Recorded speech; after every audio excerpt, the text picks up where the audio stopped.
guys, maayong adlaw kani si J-Max Bisaya, inyong proud Bensiano. And now we're here exploring Agahay Resthouse for our team building. Rent this place for only 5,000 pesos. I say guys, very sulit good kayo. You can see the pool, very nice. Ako kayo ng parking area, and the house is very comfy. You see the view, the place is just like vacation feels good tayo guys, promise. More pa, and you can bring your own food. They have the cooking area, na gazebo, lamig tambayan, na kananan, complete yun siya guys. Ang pinaka-favorite yun ako ang video kay yun ugang billiard. This is where you can really feel relax and you can forget all your worries. Only for 300 pesos the entire stay na ng billiard. You can use it unlimited, so nice. And then they have their Wi-Fi as well, kaya di ba ito mabuhi o wala internet connection. And then that's our team. We enjoy the food. We have lechon de leche and lots of food thanks to our caterer. We'll post the link here. But then the next day is where our adventure started. Next day we decided to check the place out. We saw a stream, so we wanted to know where it's coming from, and we walked and walked and walked, and then we saw this crazy chicken or rooster here. Nag-yoga siya oh. Nga kay nganong isara ka tiil gid ang ikuan, so ambot sa trip ani niya, pero lingaw, and then you see a lot of coconut trees, and you're really in the middle of nowhere here. Kami rin tao naglakaw-lakaw early in the morning, and then we have the sunrise welcoming us. So there we continued to walk, and then we found this kapilya sa barangay Agahay, and then continued walking, explored the place. And I think this was around 6 a.m. and I thought we found it. There is some alarms a bridge, but nope. It's just pure lush vegetation there. So we continue walking and looking around. The air is fresh, and then we went right into this dirt road, and yeah, you can still see the trees from this morning dew. So we walked again, and this is literally in the middle of nowhere. I think we're traversing a rainforest here on this dirt road, no maps, just instincts. But then, lo and behold, we finally saw wildlife. Very amazing. It's a yellow bird. Turned out to be a black-naped oriole. And panagsan ko makita ano guys, pero ma-amaze ko because I'm really genuinely curious about nature. So then we continued our walk, and it's 45 minutes of walking, seeing endless. We saw butterflies, big spiders, dragonflies, so all things you can see sa bukid.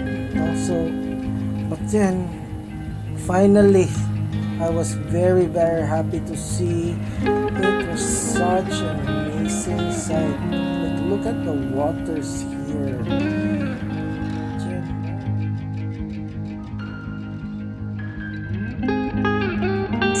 Wow guys, like we are out in the morning early as early as 6 a.m. because we're trying to find like the stream, because I saw a little stream, and look what we found. It's like a Nasaag River.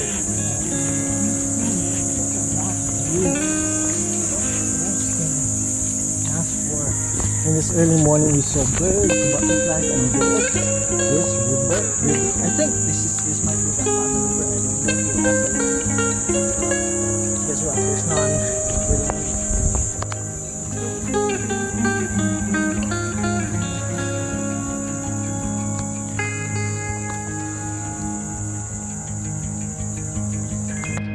I'm so excited.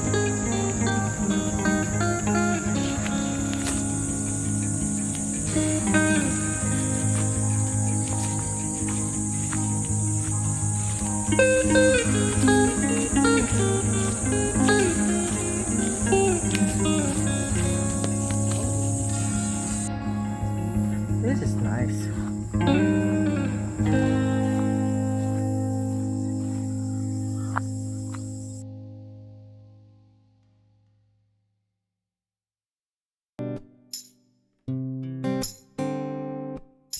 how amazing it is that we didn't even know where to go. We don't have any map at all, but still we found this. This is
observing us, checking us out, and it's so majestic. I think this is a kingfisher. Oh my god, just went down. Don't really know where we exactly are. We just know that we came from Agahay Resort, which is in Maribuhok, right? And we discovered the river that's connected sa Abatan River, maybe to the Abatan Bridge as well. So I think that's part Cortes, and then I know doon pa siya sa Antequera, so maybe we're in the border. So such a nice morning. Why?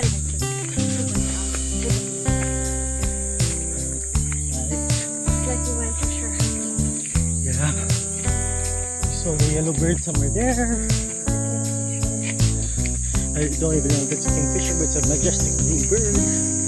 Of course, we see the kukuk. That's the bird that's like a manok. I'll post a picture here. And then that's what nature is all about. That's nature at its best.